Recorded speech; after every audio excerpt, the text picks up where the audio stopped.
ரெண்டு முக்கியமான செய்திகளை பற்றி பேச போகிறோம். ரெண்டுமே ரொம்ப முக்கியமான சட்ட ரீதியான செய்திகள்.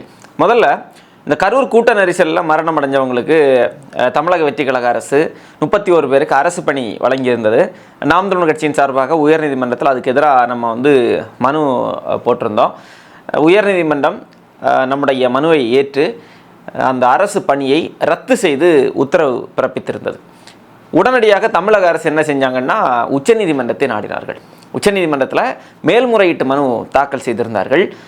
உச்சநீதிமன்றத்தில் போனால் அங்கே யாருமே இருக்க மாட்டாங்க நமக்கு எதிராக. நம்ம அப்படியே உயர்நீதிமன்றத்தினுடைய இந்த உத்தரவை ரத்து செய்து நம்ம வெற்றி பெற்று விடலாம் என்று சொல்லி தமிழக வெற்றி கழக அரசு நினச்சிருக்கோம். ஆனால் நீங்கள் உச்சநீதிமன்றத்துக்கு இல்லை, நீங்கள் சர்வதேச நீதிமன்றத்துக்கு போனால் கூட உங்களை நாங்கள் விடமாட்டோம், இந்த மோசடித்தனத்தை நாங்கள் எதிர்த்து நிற்போம் என்று நாம் தமிழர் கட்சியின் சார்பாக உச்சநீதிமன்றத்தில் கேவியட் மனு தாக்கல் செய்யப்பட்டிருக்கிறது.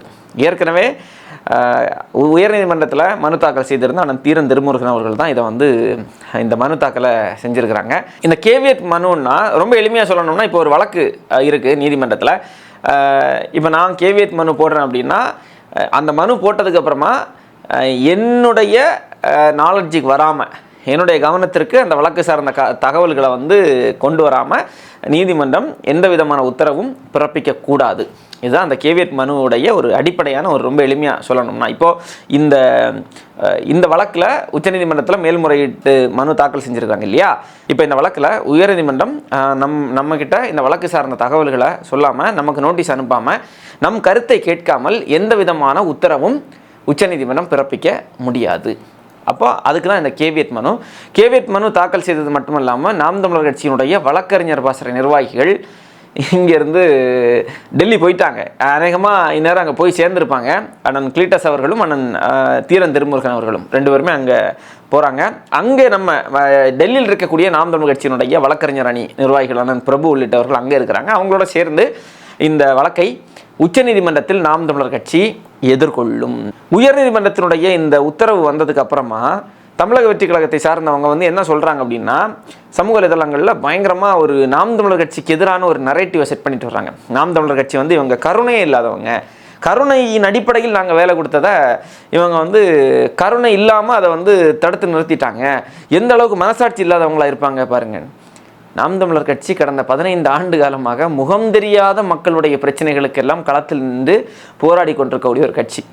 நாங்கள் மனிதர்களுக்கான அரசியலை மட்டும் செய்யலை, அனைத்து உயிரினங்களுக்குமான அரசியலை செய்கிறோம் என்று சொல்லி களத்தில் நின்றுட்டு இருக்கக்கூடிய ஒரு கட்சியை இவங்க கட்சி கூட்டத்துக்கு மரணம் அடைந்து விட்டார்கள் என்கிற ஒரே காரணத்துக்காக 31 அரசு பணியை தூக்கி கொடுத்து பல ஆண்டு காலமாக இரவு பகல் பாராமல் உழைச்சிட்டு இருக்கக்கூடிய அரசு பணிக்காக தயாராகி கொண்டிருக்கக்கூடிய லட்சக்கணக்கான இளைஞர்களுடைய உணர்வுகளையும் தியாகங்களையும் உழைப்பையும் கொஞ்சம் கூட மதிக்காமல் வேலையை தூக்கி கொடுத்துட்டு இப்போ அதை நாம் தமிழர் கட்சி எதிர்த்தா, இப்போ நாம் தமிழர் கட்சி கருணை இல்லாதவங்களாம். கருணையின் அடிப்படையில் உங்களுக்கு வேலை கொடுக்கணும் அப்படின்னா, நீங்கள் உங்கள் மரிய வில்சன் அவர்களுடைய கல்லூரியிலையோ இல்லை உங்கள் கட்சி இப்போ நீங்கள் அதிகாரத்தில் இருக்கிறீங்க, உங்கள் கூட நிறைய பேர் இருக்கிறாங்க இல்லையா, அவர்களுடைய நிறுவனங்கள்லையோ ஏதாவது நீங்கள் கொடுங்க. இப்போ மரிய வில்சன் என்ன சொல்லியிருந்தார் அப்படின்னா, அவர் மாதம் 5000 ரூபா நிதியும் வேலையெல்லாம் கொடுக்குறதா செய்திகள் வெளியிட்டாங்க. இப்படி நீங்கள் உங்கள் பணத்தில் எடுத்து கொடுங்க.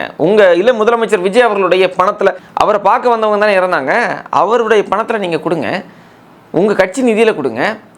எதுக்கு மக்களுடைய வரி பணத்தில் கட்சி கூட்டத்தில் இறந்தவர்களுக்கு மக்கள் வரி பணத்தில் எதுக்கு அரசு பண்ணி கொடுக்கணும்? அப்போ இது ரொம்ப தவறான முன்னுதாரணம் ஆயிரும்னு நம்ம சொன்னால், இல்லை நீங்கள் கருணை இல்லாதவங்க, சரி உங்களை பொறுத்த வரைக்கும் நாங்கள் கருணை இல்லாதவர்களாகவே இருந்து கொள்கிறோம். இந்த அரசு பணிக்காக உண்மையாக உழைத்து கொண்டிருக்கக்கூடிய இளைஞர்களுக்கும் மாணவர்களுக்கும் இதனுடைய தேவை என்ன அப்படிங்கிறது அவர்களுக்கு தெரியும். இதை நாங்கள் அனுமதிக்கவே மாட்டோம். தொடர்ந்து இந்த சட்ட போராட்டத்தை நடத்தி நம்ம இதை தடுத்து நிறுத்த தான் போகிறோம். அதில் எந்த விதமான மாற்று கருத்தும் இல்லை. இன்னொரு செய்தி என்னென்னா, அண்ணன் சீமான் அவர்கள் மீது தொடர்ந்து அவதூறு பரப்பி கொண்டிருந்த நபர்கள் மீது நடவடிக்கை எடுக்க வேண்டும் நம்ம நீதிமன்றத்தை நாடி இருந்தோம். உயர் நீதிமன்றம் நேற்றைய தினம் அண்ணன் சீமான் அவர்களுக்கு எதிராக தொடர்ந்து பொய் பரப்புரை செய்து கொண்டிருக்கக்கூடிய இந்த பிஸ்மி மற்றும் தமிழன் கோகுல் மீது நடவடிக்கை எடுக்கணும்னு காவல்துறைக்கு உத்தரவு பிறப்பித்திருந்ததை தொடர்ந்து அவர்கள் இருவர் மீதும் காவல்துறை வழக்கு பதிவு செய்திருக்கார். இது உண்மையிலே நாம் தமிழர் கட்சியினுடைய சட்ட போராட்டத்துக்கு கிடைத்த ஒரு பெரிய வெற்றி அப்படின்னு நம்ம இதை பார்க்கணும். ஏன்னா முன்னாடியெல்லாம் நம்ம என்ன செய்வோம் அப்படின்னா, நம்ம மனுக்கள் கொடுப்போம், புகார் மனுக்கள் காவல் நிலையத்தில் கொடுப்போம். அதனால் எந்த விதமான நடவடிக்கையுமே எடுக்க மாட்டாங்க இது மாதிரியான செயல்களுக்கு. நம்மளும் அப்படி கடந்து போயிடுவோம், சரி எடுக்கலைன்னு சொல்லி நம்ம வந்து அவர்களை விமர்சனத்தை செய்துட்டு கடந்து போயிடுவோம். ஆனால் இந்த முறை அப்படி இல்லாமல் காவல் நிலையங்களில் புகார் வந்து அவங்க ஏற்றுக்கொள்ளலைன்னா நாங்கள் விடமாட்டோம், நீதிமன்றத்தை நாங்கள் நாடுவோம், நீதிமன்றத்தின் கதவுகளை தட்டி நாங்கள் எங்களுக்கான நீதியை பெறுவோம் என்று சொல்லி இந்த முறை நம்ம நீதிமன்றத்திற்கு சென்றதன் விளைவு இந்த வழக்கு பதிவு செய்யப்பட்டிருக்கிறது. இப்போ அதை தொடர்ந்து இவர்கள் வந்து கைது செய்யப்படுவார்களா என்பதை நம்ம வந்து பொறுத்திருந்து பார்ப்போம். ஆனால் நாம் தமிழர் கட்சியினுடைய சட்ட நடவடிக்கை தொடர்ந்து தொடரும். ஏன்னா போகிற போக்கில் அப்படி சொல்லிட்டு போயிடுறது, 100 கோடி வாங்கிட்டாரு, ஒரு பிஸ்மி அப்படி தான் சொன்னார், 100 கோடி வாங்கிட்டார், குவாரியிலேருந்து காசு வாங்கிட்டாங்க, அவங்கள்ட்டேருந்து காசு வாங்கிட்டாங்கன்னு போகிற போக்கில் அடித்து விட்டுறது. இப்போ அப்படி தான் இப்போ வந்து இவங்க வந்து செஞ்சு அந்த தெனாவட்டு என்னென்னா, நாம் தமிழர் கட்சி அவங்கள வந்து பேசுனாங்க, அவங்க ஒன்றும் நடவடிக்கை எடுக்க மாட்டாங்க, காவல்துறையெல்லாம் நம்ம கையில் தானே இருக்குது, அதாவது நம்ம அதிகாரத்தில் தானே இருக்குது, நம்ம தான் ஆட்சியில் இருக்கிறோம், தாவேகா அரசு நம்மளை பாதுகாக்கும், அப்போ நம்ம என்ன வேணாலும் பேசலாம். அந்த பிஸ்மியோ தமிழன் கோகுலோ மட்டும் இல்லை, இது நிறைய பேர் இருக்கிறாங்க. இன்னும் தாவேகாவை சார்ந்த தாவேகாவுக்கு ஆதரவாக பேசக்கூடிய நபர்கள் பல பேர் இருக்கிறாங்க. முழு நேரமாக அண்ணன் சீமான் அவர்களுக்கு எதிராக, நாம் தமிழர் கட்சிக்கு எதிராக உண்மைக்கு புறம்பான அவதூறு செய்திகளை பரப்புறதை மட்டுமே வேலையாக வைத்து பல பேர் இருக்கிறாங்க. அப்போ இவர்கள் வந்து என்னன்னா இதான் பின்புலம் நமக்கு இருக்குது, நம்ம தான் ஆட்சியில் இருக்கிறோம், நடவடிக்கை எடுக்காது நம்ம காவல்துறை, தாவேகா அரசு காவல்துறை வந்து பாதுகாக்கும், நம்மளை ரசிக்கும். நீதிபதி அவர்கள் சொன்னாங்க இல்லையா, முதலமைச்சருக்கு எதிராக பேசினா உடனே நடவடிக்கை எடுக்கிறீங்க, அமைச்சர்களுக்கு எதிராக பேசினா உடனே நடவடிக்கை எடுக்கிறீங்க, சீமானுக்கு எதிராக பேசினால் ஏன் நடவடிக்கை எடுக்கலை அப்படின்னு காவல்துறையை வந்து நீதிபதி அவர்கள் நேற்று கேட்டாங்க இல்லையா. அதுதான் அந்த திமிரு, அந்த பின்புலம் தான். அப்போ அதில் என்ன வேணாலும் எழுதிடலாம் அப்படின்னு. அப்படிலாம் இனி எழுத முடியாது. நீங்கள் எழுதுங்க, என்ன எழுதணும்னா அறிவுபூர்வமான விமர்சனங்களை வைங்க, ஆக்கப்பூர்வமான கேள்விகளை வைங்க, நாகரீகமான விமர்சனங்களை வைங்க.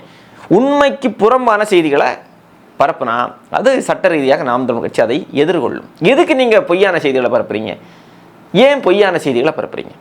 விமர்சனங்கள் செய்யணும்னா நாம் தமிழர் கட்சி மீது விமர்சனம் செய்கிறதுக்கு உங்களுக்கு வந்து காரணங்கள் இல்லைன்னா நாங்களே சொல்லித்தரோம், இந்த மாதிரி விமர்சனங்களை வைங்க அப்படின்னு நாங்களே சொல்லித்தரோம். நாகரிகமாக வைங்க விமர்சனங்களை. இப்போ இந்த பணி வந்து அரசு பணி, உயர்நீதிமன்றத்தில் இதுக்கு எதிராக நம்ம வந்து வழக்கு தொடர்ந்தோம் இல்லையா நாம் தமிழர் கட்சி சார்பாக, அது கேளுங்க, ஏன்னு கேளுங்க, அதுக்கான பதிலை நாங்கள் சொல்கிறோம். ஆனால் அது கேட்குறதே இல்லை. அதில் வந்து ஆபாசமான வார்த்தைகள் 2-3 வார்த்தைகளை வந்து வச்சுருக்கிறாங்க எப்போவுமே. அந்த வார்த்தைகள் எல்லாம் பயன்படுத்தி ஒரு மாதிரியான ஒரு கீழ்த்தரமான விமர்சனத்தை மட்டும்தான் செய்கிறாங்களே தவிர, ஒரு பிரச்சனையை ஒரு இஷ்யூ பேஸ்டாக நம்ம வந்து ஒரு விமர்சனத்தை தாவேகா அரசை நோக்கி வைக்கிறப்போ இஷ்யூ பேஸ்டாக வந்து அவங்க வந்து பதிலை வைக்கிறது இல்லை. வந்து தனி மனித தாக்குதல்கள் இதை மட்டும்தான் செய்வாங்க. இல்லை ஒரு 2-3 வார்த்தைகள் மட்டும் இவங்களுக்கு இருக்கும், திரள் நிதி, ஆமகரி, சீரோ, இப்படி இஷ்யூ பேஸ்டாக ஒரு பிரச்சனையை கேட்குறப்ப அது சார்ந்து பேசுங்க. அதுதான் அது தெரியாது, அதான் பிரச்சனை. தெரியாததில் தவறே இல்லை. யாருமே இங்கே வந்து உடனடியாக எல்லாம் தெரிஞ்சுட்டு வர்றவங்க கிடையாது. எல்லாம் தெரிந்த நபர்களும் இங்கே யாரும் இல்லை. எல்லாருமே கொஞ்சம் கொஞ்சமாக கற்பது தான். இப்போ உங்களுக்கு என்ன அப்படின்னா, இவங்களுக்கு வந்து தாவேகா ஆட்சிக்கு வர்றதுக்கு முன்னாடி தமிழ்நாட்டில் என்ன நடந்தது அப்படிங்கிறதே இவங்களுக்கு தெரியலை. அதுதான் இங்கே பெரிய ஒரு சிக்கலாக இருக்குது.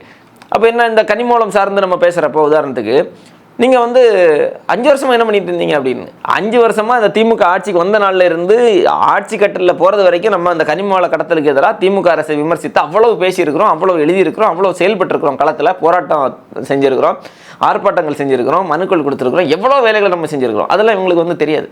திமுக எதிர்த்து ஏன் பேசலை, 5 வருஷமாக ஏன் பேசலை? அப்போது இவங்க என்ன நினச்சிருக்கிறாங்க அப்படின்னா, தாவேகா கட்சி ஆரம்பித்ததுக்கு அப்புறமா தான் தமிழ்நாட்டில் அரசியலே இருக்குது, அரசியலே பிறந்தது, அதுக்கு முன்னாடி தமிழ்நாட்டில் அரசியலே இல்லை அப்படிங்கிற மாதிரி இவங்க நினச்சிட்டு இருக்கிறாங்க. அது இல்லைங்க, அரசியல் வந்து நீண்ட நெடுங்காலமாக இருந்துட்டு இருக்கு, நீங்கள் தான் இப்போ கவனிக்கிறீங்க. அப்போ உங்களுக்கு என்ன ஆகுது, இது கடந்த காலங்களில் என்ன நடந்தது அப்படிங்கிறது வந்து உங்களுக்கு தெரியலை. அது தெரிந்து கொள்ளக்கூடிய மனப்பக்குவத்தில் நீங்கள் இல்லை. முதல்ல தாவேகா வந்து என்ன செய்யணும் அப்படின்னா, உங்களை நோக்கி வரக்கூடிய விமர்சனங்களை நீங்கள் ஏற்கணும். விமர்சனம் என்பது ஜனநாயகத்தினுடைய மிக முக்கியமான ஒரு ஆயுதம். அந்த விமர்சனத்தை தாங்கிக் கொள்ளக்கூடிய அரசுகள் தான் இங்கே நிலைத்து நிற்கும். விமர்சனத்தை தாங்கிக் கொள்ள முடியாமல் அந்த விமர்சனத்துக்கு எதிராக அவதூறுகளையும் பொய் பரப்புரைகளையும் செய்து நியாயமான ஆக்கப்பூர்வமான தர்க்க ரீதியாக தரவுகளின் அடிப்படையில் விமர்சனங்கள் வைக்கக்கூடியவர்களை நீங்கள் வந்து எதிர்கொள்ள முடியாமல் நீங்கள் வந்து அவர்கள் மேலே அவதூறுகளை நீங்கள் அள்ளி வீசினீங்க அப்படின்னா, அது கடந்த காலங்களில் ஆட்சியில் இருந்தவர்கள், இதை செய்தவர்கள், அவர்களுக்கு என்ன நிலை ஏற்பட்டதோ அதுதான் ஏற்படும். என்ன நிலைன்னா வேற ஒன்றும் இல்லை, மக்கள் உங்களை நிராகரிக்கக்கூடிய சூழல் உருவாகும். இப்போ அதை நோக்கி தான் நீங்கள் நகர்ந்துட்டு இருக்கிறீங்க. இல்லை நாங்கள் வந்து அதெல்லாம் இல்லை, நாங்கள் தொடர்ந்து அவதூறு தான் பரப்போம் அப்படின்னா, நாம் தமிழர் கட்சி தொடர்ந்து சட்ட ரீதியான போராட்டங்களை செய்து கொண்டே தான் இருக்கும்.